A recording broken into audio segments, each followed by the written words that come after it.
So, as Andy's already said, I'm Alex Kahn. I'm going to talk to you guys about the Marvel Universe. So, before we get, I have to give you guys spoilers. I'm going to be talking about a lot of events that have happened. I am going to be talking a little bit about the Marvel Cinematic Universe, talk about some of the differences with that.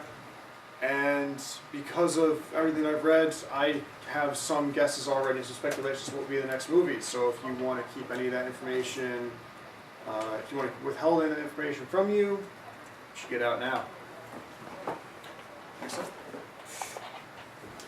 To start off, before I go anywhere, if you guys want to get into comics, you need to understand some stuff. They're weird. There's things in there that you need to accept are going to happen. Characters you're not going to have any clue who they are. People are going to do things. Stuff's going to happen. So you're going to be confused. I think one of the comics I read, Thor was dead. I didn't know why, but he was dead, and I just had to accept it. And at that time, that's what it was. I've had to wiki a lot of the books I've read after to understand some of the stuff that goes on. Because what they'll do is they'll make little add-on comics for any of their large events. Those little add-on comics often have little tidbits of information that are very useful, but it's really, really nice to just get the wiki on that quickly.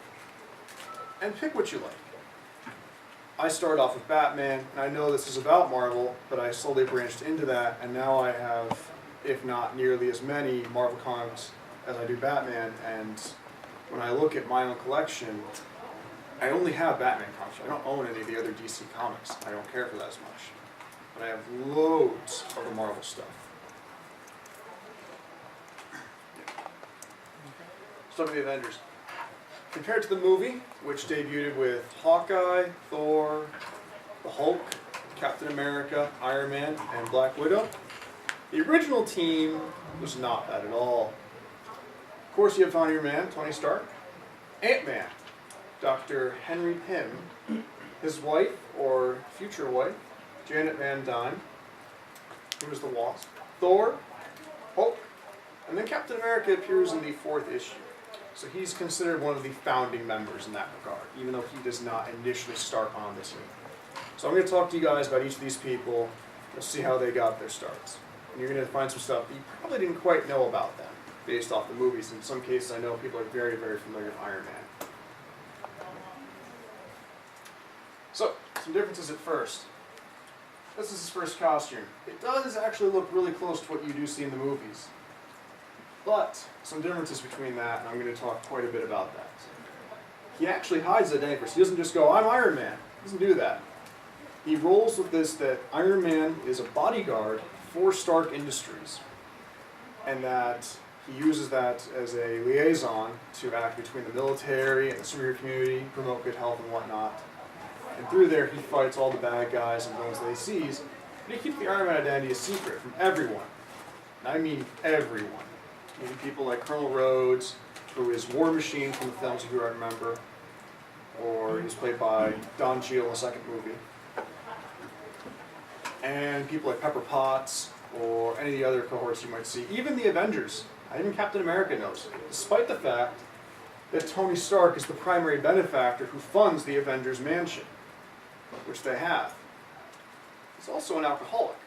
They touch a little bit about this in the movies, but it's actually a huge plot point for him in the arc Demon in a Bottle discusses Tony Stark's alcoholism, which is really cool. They actually talk about all these characters and the personal problems that they face. But yeah, some differences in the movies. There's quite a few. So Tony does not get together with Pepper Potts, as you've seen in the Avengers. His chauffeur, Happy Hogan, actually does. I don't think many of you actually know who Happy is. If you guys recall, in the 2nd movie, there's a gentleman who's boxing with Tony Stark. That's Happy. He's a former boxer.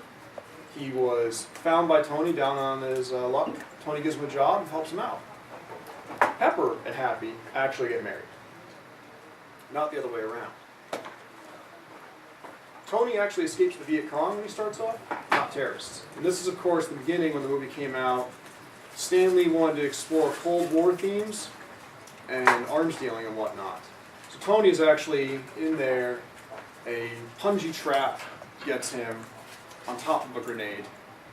And from there, a guy who is named Jensen does actually find him and save him. The bad guy from the second movie is a combination of the two.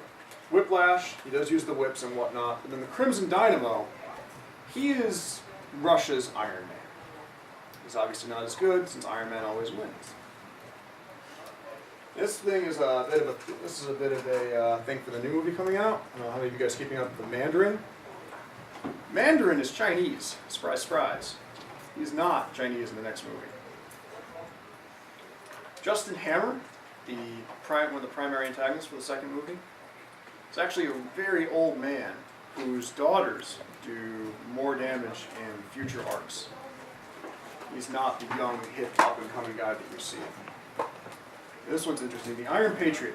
So I don't know if you guys have seen the new armor that War Machine is. War Machine now has the patriotic star, red, white, and blue armor. That's actually piloted. First off, there's two inconsistencies with that. First off, the Iron Patriot is a set of old Stark armor that Norman Osborn, the Green Goblin, gets a hold of. He steals that from Tony Stark, and he uses that to create the Dark Avengers, and that is after the invasion of the Skrull War, I believe it is, where he is appointed the head of S.H.I.E.L.D. All because he shoots the Skrull Queen with a shotgun, despite the fact that he does zero work besides that. And so he rolls around with an old Iron Man suit just decked up in red, white, and blue colors. The Iron Patriot name is misused because it's actually a cyborg guy, whose name I don't recall off the top of my head. He's the Iron Patriot. So what the movies have done is they've taken War Machine, renamed him to the Iron Patriot. A tidbit right there. We're talking about Iron Man 3. This is actually going to be focusing a lot on the Extremis arc. That's a very famous arc. It's considered to be the quintessential Iron Man origin story. And the opening scenes that you see from the first movie are ripped directly from that comic. And the plot element beyond that, which is the actual Extremis itself, which I don't want to ruin for you guys beyond the movie, from what I already know, is it'll be very interesting because it's going to be core to that. Some of the characters who have already been shown in the Extremis comic, they have been lined up, and they're going to be talking about that in Iron Man 3. So Ant-Man. Ant-Man is one of these superheroes. It was not a little weird. But he invented these things called Pym particles. He named them after his last name. Pym particles, while rooted in science, are more or less matter. And they allow him to shunt mass, or gain mass, from another dimension. I don't know what this dimension is. Pretty much it allows him to make himself the size of an ant, or as tall as he wants. This extra mass just appears. But he roots in science. He also has a lot of different names. He is confusing. It's very hard to track him sometimes because he has Giant Man, where he ditches the Ant-Man moniker, and instead he just simply uses his Pym particles to get really big, and he's just strong. Yellow Jacket. Yellow Jacket is a later persona that he adopts. I don't remember what he does most, but it's still him just simply using Pym particles. And then Wasp. And I'll talk about that in a little bit, actually. I'm going to wait for the next slide. But his idea of him is that this helmet, you see these feelers right there, that lets him actually talk with bugs. Mostly ants, but depending on the author, it's bugs. Something you have to remember is that they have 40 plus years. They've seen different authors, different writers, different animators. Iron Man, case in point, has a slightly different looking armor in every single issue.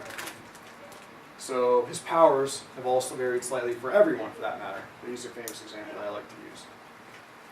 And he's quite famous for striking his wife. This was quite a character-defining moment for him, where his marriage was failing, and this actually goes along with some of Tony Stark is an alcoholic. It's helping to bring more real life into these characters to show this is what happens when you add a little bit of real life to them. He creates the Ultron robot. That is one of the primary antagonists of the Avengers. This is the scene where he strikes his wife. This shocked a lot of comic readers back in the day. And the idea is that what happened, Captain America court-martialed him because he struck a man who was already down, trying to finish the job. He didn't like that. So he decides, I'm going to try and make a robot It's going to attack the Avengers, but I'm going to know how to defeat it because I built it. This plan fails, and it's not just because Jan tries to stop him, but he suffers a mental breakdown, actually, from the stress of this. Here's a movie, too. This will be very interesting. For two reasons. The Ant-Man name has been adopted by 3 people. Henry Pym, who I've already talked about, Scott Lang, and the third one is a relatively new character who I don't remember his name off the top of my head. But this movie is supposedly going to take place where both Henry Pym and Scott Lang are going to be in there. Both using the Ant-Man name. I don't know beyond that. It's a Wasp. Wasp was married to Hank Pym. She does not start off married, but they eventually do become married. And she uses the Pym particles. What he does to his wings, he grafts them onto her body so that when she is a microscopic size, she can fly and use those to flutter around. Beyond that, they call them her stingers. She has these little energy blasts she can use to shoot people. And with some of the Wasp, she eventually dies after the Fear Itself line, storybook. And after that happens, he adopts her old name in honor of her. Cool. Now we've all seen the movie for this one, but a few things you might not realize. Of course, you know, the son of Odin. The Berserker state, they do reference that briefly in the opening part where you see him just suddenly go crazy after the Frost Lord insults him. It's a brief thing. So like, look, you guys don't think Thor can fly? You guys know how he always spins his hammer? What he's actually doing is he's throwing his hammer, but he's holding on to it, and he's using that propulsion. Comics are weird. And this belt is actually part of his equipment. It doubles the strength. And of course, we all know that Mjolnir. The hammer has a lot of powers that are not even touched in the comics. It's capable of time travel, teleporting, controlling the weather. As a side note, he cannot control weather that is artificially created. He cannot control natural weather. I believe that's it. No differences. Thor is actually cast out by Odin, and his essence inhabits a comatose student named Donald Blake. And they reference that briefly when the character Alex Kahn actually goes and he finds him and he tells Phil Coulson, this is Donald Blake. He's holding a fake ID right there. So that was a little aside because they didn't have a Donald Blake, they just used Thor instead. So there was no manner of redeeming. But the idea was that Thor goes into Donald Blake's body, and eventually on a camping trip, Donald Blake finds Thor's hammer hidden in a cave. And he picks up, then he realizes that he's Thor, and he uses that as an alter ego. And then there's also, this is a minor thing, but Jane Foster is not an astrophysicist, but she is a doctor like Donald Blake. So there's really not much to tell about him, honestly. Didn't they make 2 movies of the Hulk, like one from 2003 or something? Yes, they did. I haven't seen the second one yet. The second movie is the one that's actually part of the Marvel Cinematic Universe. The first movie is not. The first movie was a flop in the box office. Yep. And it was actually done by the director who did the Crouching Tiger, Hidden Dragon, and that one failed miserably. I'm going to have to check the second one out. I'm going to check it out when I get home. Captain America. So this is interesting. We all know about how he's frozen in time, because I know this is block text. He was not frozen in time on purpose. So he was created in 1941. I believe World War II ends in 1945 or 46. I don't remember quite off the top of my head. 1945. 45. So he's created at tail end. His sales are awesome throughout World War II. It's great. He's fighting Nazis, kicking butt and whatnot. Then the war ends. The writers try to have him fight communists. They want to keep the sales going, but they keep dwindling and dropping and dropping. So eventually, when the Avengers start to take root, the writers decide, you know what? We want to try and get Captain America in on this. They loved him. The people loved him at the time. He was really popular, and they wanted to revive a dying franchise. So what they did is they said, that Captain America that's been fighting for you guys for the past 10 plus years, because this is now the 60s, that was a fake Captain America. The real one's been in cryostasis for years, hence the frozen hunk of ice that you guys see. So that's actually how that goes about. But some movie references, the Howling Commandos, I don't think they actually ever pronounce this unit as that. But that's actually the unit that Nick Fury commands in World War II. Now, you notice, Nick Fury does not look 70, ever. And that's because he drank what's called the Infinity Formula, which gives him immortality. Does not, of course, he still can die from a gunshot, but he will not age. And then Bucky. So Bucky is interesting. You all know Bucky dies, he falls off the train at the end of that movie. He is actually a little kid who follows Captain America around. He's a sidekick. He is by no means both older than him in the comics, nor is he also the crack shot sniper ace that you see at the time. But, soldier. This is the next command. So here's what they do with Bucky. They also freeze him in time, but they do it differently. In this case, Bucky gets captured by the Russians. He's thought to be dead. But what they do is he suffers from amnesia, and the Russians brainwash him and turn him into Winter Soldier. And after the kidnapping, he's also lost his arm, before I forget. So what they do is they give him a bionic arm, and they give him a new set of protocols to follow, and they turn him into an assassin. And what they do is they only take him out of cryostasis when they need him to go and kill someone. Bucky is eventually found, saved, and rescued, and he does eventually adopt the Captain America identity when Steve Rogers is supposedly killed later, but this is, of course, way in the future.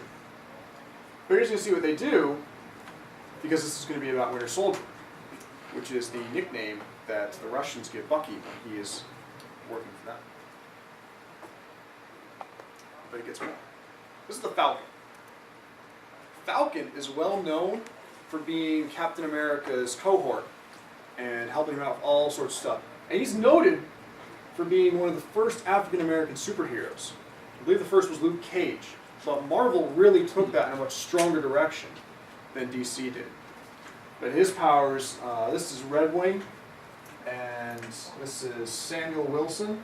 They can communicate, and depending on the time, he can either fly or not fly. But in this case, this costume is letting him fly. But he is also reportedly going to be in the new Winter Soldier movie too. As far as if either Winter Soldier or Falcon will be in Avengers 2, I have no clue. Given that War Machine was not in it, I don't think there's a good shot. Then we have the new recruits in the 60s. And there's, of course, you get new recruits beyond that. And there are more than this that came in the 60s. However, these are the recruits that mattered and actually saw future issues. These are the ones that played well with fans. So I'm going to talk a little bit about them. Because these are all very important people. They all have lifelong impacts on the Marvel Cinematic, on the Marvel Universe in general. So we all know about Hawkeye. It's quite different from what you guys saw in the movies. A few things about him. He actually goes deaf. I know that's kind of relevant for us, given that we are the Technical Deaf Institute. He adopts two other names also. He is Ronin and Giant Man for a little bit. That name is passed around a bit, and as Giant Man, he just simply uses pin particles. He does eventually run out at the end of the Kree-Skrull War. He runs out of pin particles, and he has to go back to being Hawkeye. But when he's Ronin, he just ditches the bow for a sword. He also dies the most, I think, of any Marvel character, and gets resurrected the most of any Marvel character. I believe he's at 4 or 5.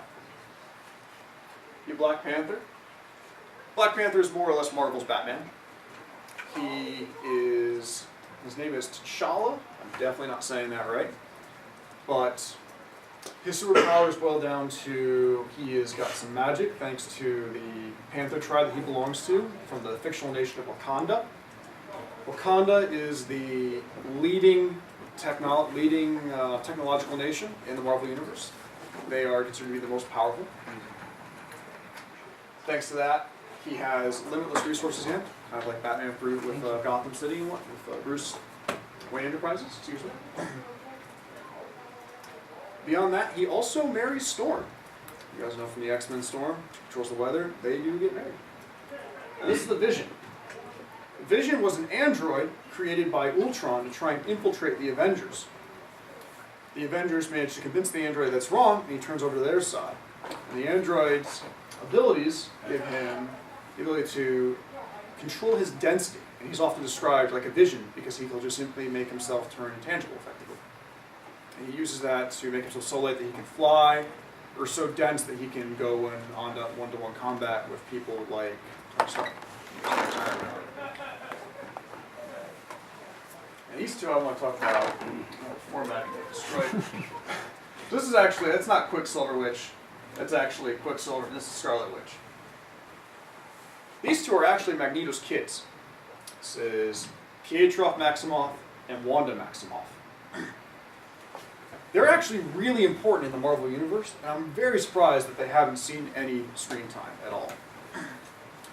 So Quicksilver, he's not nearly as important as his sister, but he is effectively the Flash of the Marvel Universe. His power is just his mutant power is that he just can run really fast.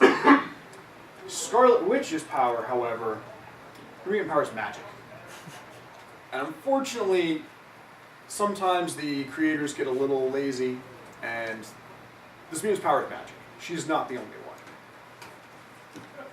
But her abilities are actually interesting, and she is integral to events going all the way back to the 70s with her abilities, what she's done as a team member, to the point where she at one point destroys the world almost. She is then needed to save it later. She goes crazy. She's the reason the Avengers disassembled for a while. She has a long rap sheet, and she actually gets excommunicated from the Avengers. But what she can do is, they call it hex magic. It's effectively bad luck magic, and it just likes her, she zaps a spot, and bad luck is prone to happen today. This eventually turns into just magic. Just over the years, the writers retcon things, they're lost in translation. But what it boils down to is her magic goes out of control because she never studied it. She was just given it. She didn't earn her magic. And this causes a lot of problems for the Marvel Universe itself when, for instance, she makes there aren't any mutants anymore. Or when she destroys and kills Hawkeye. She kills Jester. You see Hawkeye dies. She kills Jester. She kills Wasp. She makes Tony Stark almost blow up the UN. I think that's it. Now I want to talk briefly. This was the first Marvel comic I picked up. And I highly recommend this one. This is Civil War. This is the cover of the 7th issue. Right here. This is one of the defining comics of the Marvel world.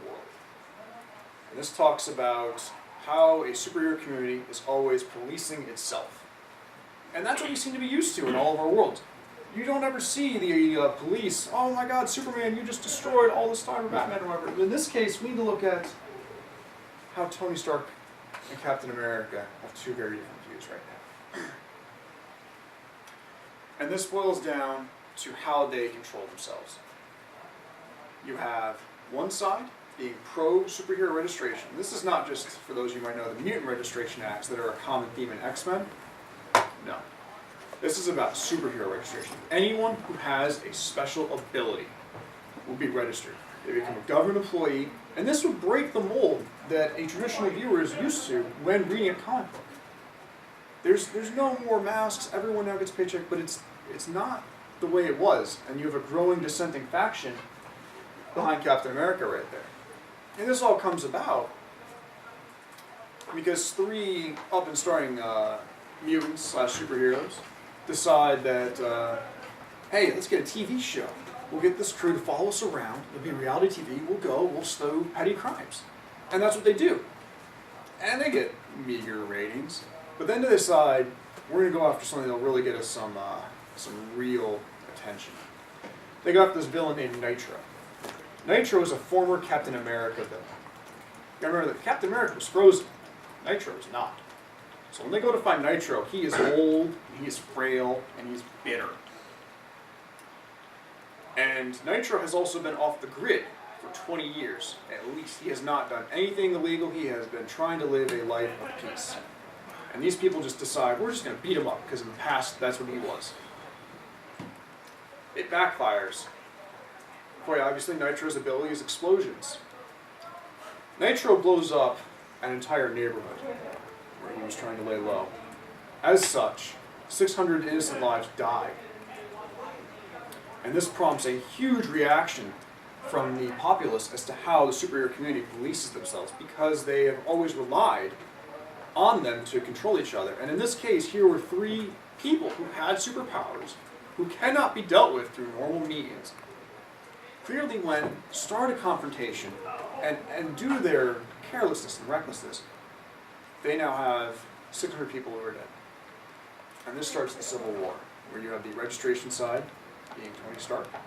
As it's quite normal for him, people have known his identity for a while now. And you have Captain America, who leads the non-registration side. I highly recommend that one. I believe that's it. I guess so. Yeah. Hey.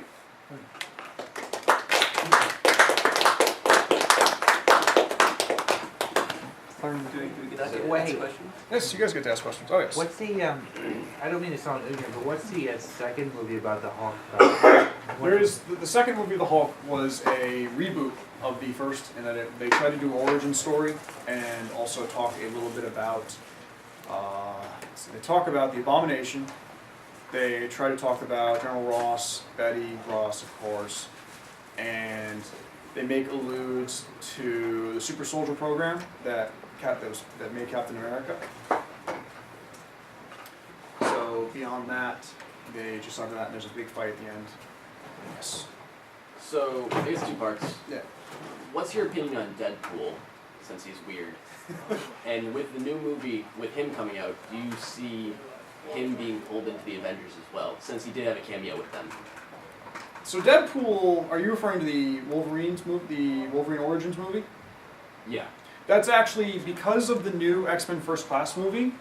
If we look at it from a timeline, that First Class movie actually invalidates all the original movies. And here's why. So Emma Frost is shown in the Origins movie, but her name is never said. And that is because you'll see a girl turn to diamond. They do call her Emma Frost briefly.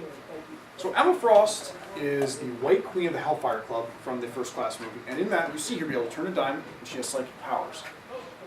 Her 2 abilities, based on who is the writer, are widely varied as to her power and what she can do. Depending on the writer, she either can use her psychic abilities while she's in her diamond form, or cannot use her psychic abilities while she's in her diamond form. And she also eventually becomes the headmistress of Xavier's school. I'm still not sure what. I haven't found that issue. But at some point, Xavier screws up big, and he loses the respect of the X-Men. And as such, this is all post-M-Day, and M-Day being the day when Scarlet Witch, who, after having gone crazy, makes it so there's no more mutants. And I still haven't found that book, like I said, but you usually see what they do with her. As far as the Origins movie of Deadpool, that is not the Deadpool that you're used to seeing in the comics. Deadpool's nickname is the Merc with a Mouth. If you remember the Origins movie, Deadpool doesn't have a mouth. Deadpool also doesn't have katanas that extend out of his arms. He also doesn't have the laser beams, thanks to Cyclops. His only abilities are regeneration. And the fact that he is just a skilled combat with pistols and swords. He does use 2 adamantine swords, but he is a former comrade of Wolverine's from back when he was in the Weapon X program, which was Canada's attempt at making superheroes. As such, Deadpool is horribly disfigured, and that's why he always wears the mask. But Deadpool is quite famous for breaking the 4th wall. I don't know if you guys know what that term is, but that's when suddenly a character, because you have wall here, and wall here, like if I'm on TV. The 4th wall is the wall in front of me. When suddenly the person knows they're on TV and they start talking to the reader. Deadpool is very famous for that. It's a trademark of any Deadpool comic that he does break the 4th wall. So that Deadpool that is seen in that Origins movie cannot appear, at least in the comic book sense, in one of the future movies. And Deadpool is not a member of the Avengers, as far as I'm aware. Yes. So, other than Uncle Ben and Batman's parents, does anyone stay dead? Depends on how well liked they are. Yeah, it really does depend how well like they are. Trying to find a lot. Human Torch. Human Torch is dead. Human Torch He's been dead for a while. Yes. because he was flaming. I got a question So for I'm you. pretty sure that the arc in which the X-Men lose their respect for Xavier is when Scott's second brother Gabriel comes in, and they find out that there was an X-Men before the second round of X-Men that all died, All right. except one of them My alive. question: what is up with those boots? So, He's a god, dude. well, no, here's the thing. The original fashion of the superheroes back in the day was interesting. If you actually go to the Captain America, the original Captain American ones had him with these bell-bottom boots. They were actually very adamant to make sure that didn't happen again.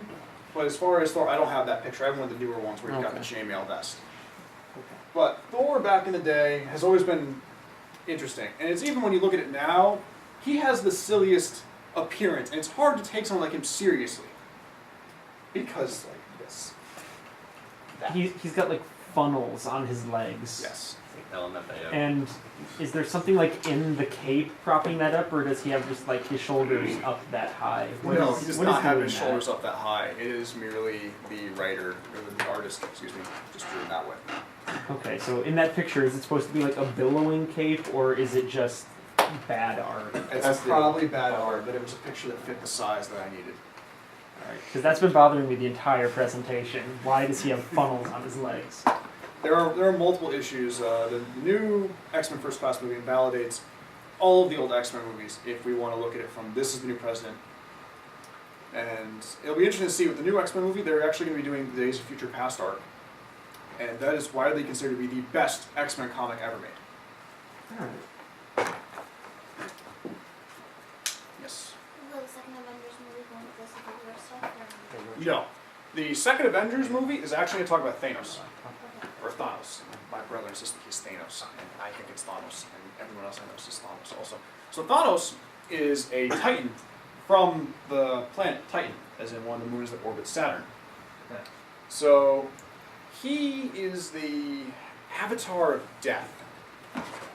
And Thanos' deal is that he becomes infatuated with death. Death as in the aspect, the Grim Reaper of the Marvel Universe. So he decides, since Death likes death, I'm going to become the avatar of death. I'm just going to kill people, and then death will love me. That's Thanos' motivation. That's adorable. That's horrible. It's so cool. Is that the guy you see at the end of Yes, it is. It's horrible, it's romantic. Thanos has three big things that he does. One, when he gets the Cosmic Cube or the Tesseract, and he almost takes over the world. Two, the Infinity Gauntlet, which was actually previewed at a Comic-Con years before, while the Avengers was still a twinkle in most people's eye, and they were like, oh my god, it had just been announced. There was the Infinity Gauntlet actually previewed, and everyone thought that the Infinity Gauntlet was going to be a part of the Avengers, and it hasn't yet. However, there is still a lot of speculation as to if the Infinity Gauntlet will be the primary plot point of the next movie for the Avengers, because the Tesseract is now back in the Asgardian Vault. Anything else? Thank you very much for speaking with us, Con. No problem. Thank you.